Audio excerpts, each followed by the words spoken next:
Bonjour et bienvenue pour notre rendez-vous de la filière de sécurité. Christian, bonjour. Bonjour Mélanie. Je suis très heureuse de vous retrouver pour cette rentrée.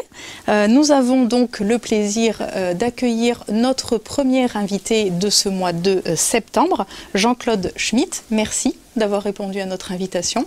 Je rappelle que vous êtes vice-président réseau et système d'infrastructure chez Thales.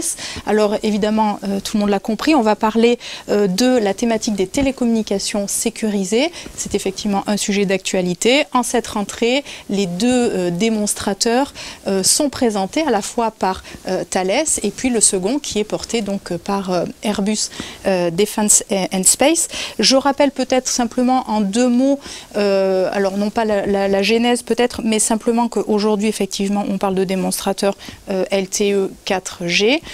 Aujourd'hui effectivement il faut migrer vers des technos qui vont vers du haut débit. Effectivement il s'agit de répondre à des nouveaux besoins des opérationnels. Aujourd'hui on a beaucoup de...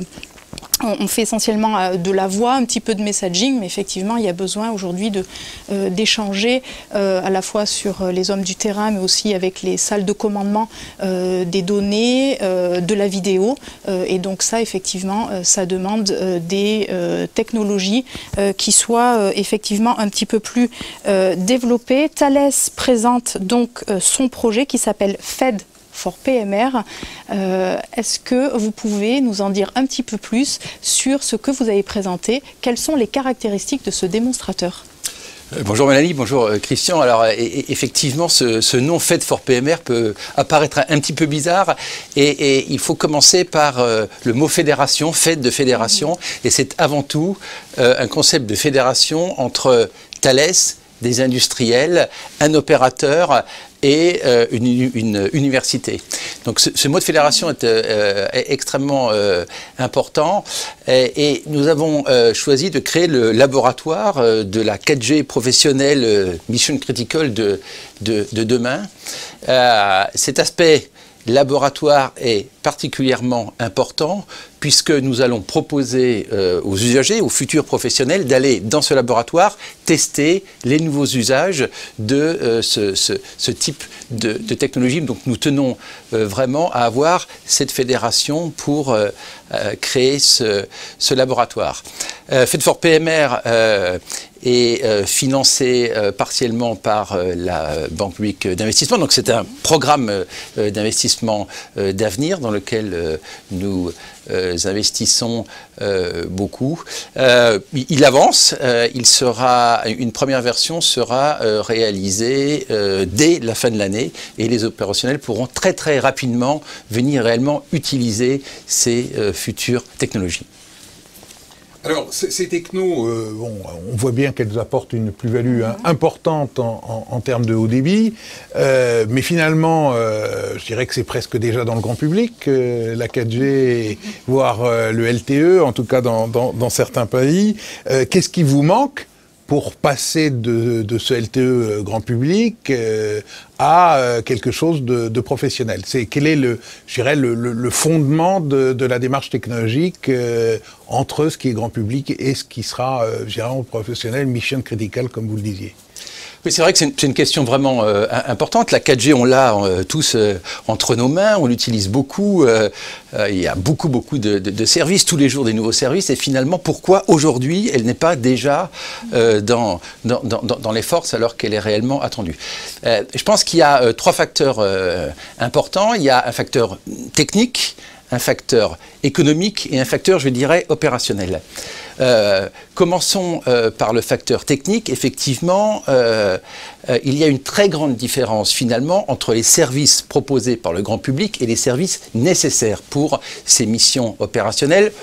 On peut prendre deux exemples. Un exemple, on appelle ça push to vidéo. Ça consiste à aller donner à un autre utilisateur de la vidéo. Vous êtes en opération. Comment peut-on imaginer que ce push to vidéo dure plus d'une seconde ou qu'on ne sache pas le temps qu'il va mettre? Dans un réseau classique ne peut pas garantir cette qualité de service. La même chose pour un appel. Vous passez un appel. Vous et moi, on se dit que c'est pas très grave d'avoir un appel qui n'arrive pas, vous râlez, vous repassez un appel. Évidemment, pour une force de police, c'est absolument impossible. Donc il y a une différence technique qui est plus importante que l'on croit, et il a fallu un certain temps pour développer ces nouvelles technologies. Je pense que la bonne nouvelle, c'est que dans ce domaine, comme dans les autres, on a de plus en plus une différenciation entre le hardware et le software. On est plutôt sur les fonctions software, donc on va pouvoir aller maintenant rapidement développer les techniques. Le deuxième point, il est économique. Les réseaux d'ancienne génération utilisaient des technologies très spécifiques, finalement peu adhérentes au monde civil. Nos clients ont beaucoup investi dans ces technologies. Il faut du temps pour eux pour finalement amortir cet investissement, mais au fur et à mesure du maintien en conditions opérationnelles, qui va devenir de plus en plus cher, nos clients vont voir qu'il est vraiment économiquement rentable de passer dans ces nouvelles technologies. Donc je pense que là aussi, la période d'attente est révolue et on voit de nombreux projets partir en Europe et partout dans le monde. Le troisième point, c'est le côté, je dirais, opérationnel. Il y a des nouveaux services.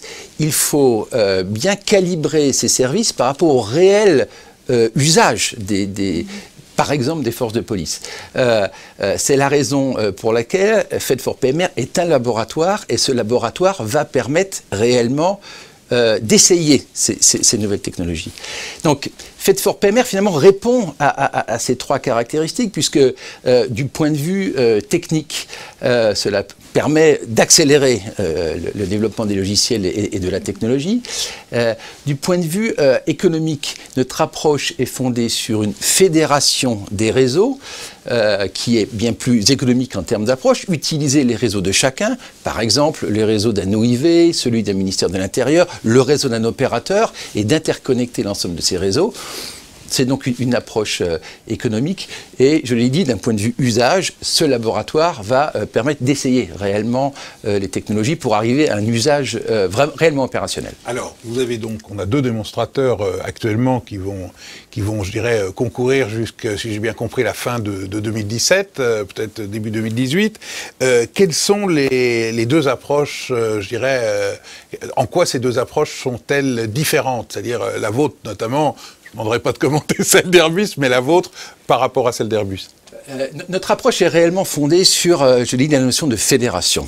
Donc la notion de fédération, premièrement des industriels, c'est-à-dire cette association université PME Thales va nous permettre d'avoir plus d'innovation, d'être plus agile. Vous savez, on utilise le mot de co-créativité, de co-engineering, de co-innovation, et c'est ce que nous allons réellement mettre en œuvre dans ce laboratoire. Donc je pense que c'est une approche tout à fait intéressante. Et puis, d'un point de vue technique, notre approche est également la fédération des réseaux. Ne pas utiliser un seul réseau, mais utiliser tout ce qui est disponible sur le terrain pour apporter un nouveau service.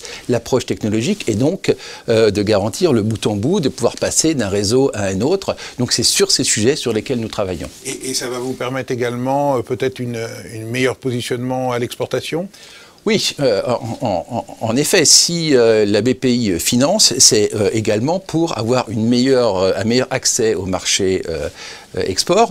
Je l'ai dit, nous mettons un investissement significatif dans ce laboratoire. Nous souhaitons créer un écosystème français qui permette d'avoir la meilleure position sur le marché international. Dans le cadre des programmes d'investissement d'avenir, vous l'avez souligné tout à l'heure, l'État soutient effectivement le financement du projet. Est-ce qu'on peut connaître le coût global d'un projet d'une telle ampleur ? Oui, tout à fait. Nous sommes d'ailleurs labellisés COFIS, soutenus par la BPI. Le montant global est de 24 millions d'euros, dont 11 millions d'euros financés dans le cadre des programmes d'avenir. C'est considérable tant pour notre investissement que pour celui de l'État. Jean-Claude Schmitt, merci beaucoup d'avoir répondu à nos questions. C'est pour nous la fin de notre rendez-vous de la filière de sécurité de cette rentrée sur le thème des télécommunications sécurisées. Je vous invite à rester connectés puisque nous recevrons dans quelques instants notre second invité, Éric Davalot, qui reviendra avec nous sur le second démonstrateur porté donc par Airbus Defence and Space Secure Land Communications. Merci de nous avoir suivis. À tout de suite.